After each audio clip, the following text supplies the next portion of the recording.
Ici, on est sur le petit chemin d'Ulu, le chemin qui va de Losanguel vers Ulu. Et l'intérêt de rénover les chemins, c'est les restructurer parce qu'ils ont été un peu mal, je dirais, déstructurés sur les dernières années, et notamment avec l'utilisation des transports lourds, des tracteurs et des remorques.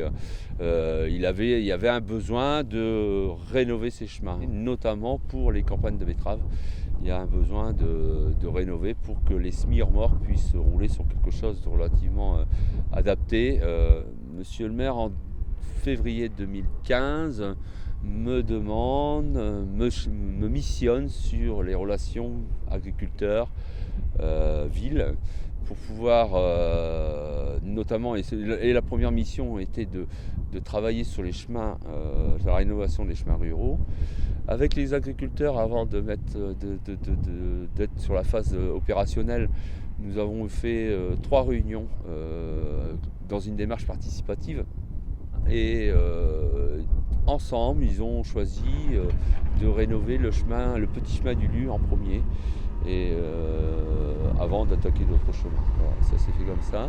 Moi j'ai travaillé sur la structure, sur qu'est-ce qui était possible de rénover ce chemin-là. Et on avait présenté un béton, enfin plusieurs solutions, mais notamment ce qui a été retenu, c'est de récupérer, de mettre en place des bétons issus du recyclage, des démolitions d'immeubles. Et on a retravaillé sur la fondation avec un béton 0,80 concassé et sur la partie bande de roulement sur un 0,31,5 concassé aussi. Et on voit que les résultats sont très satisfaisants, que la structure est apparemment très très très bonne pour pouvoir recevoir des charges lourdes. Le 50-50, comment ça s'est passé? La ville a pris en charge l'achat des matériaux. On est bien sur des chemins ruraux ici, c'est-à-dire que c'est la ville qui est propriétaire de ce chemin. La ville a pris en charge les achats de matériaux, a pris en charge la location d'une chargeuse, a pris en charge la location d'un compacteur et a mis une personne des services techniques pour pouvoir utiliser l'outil de compactage.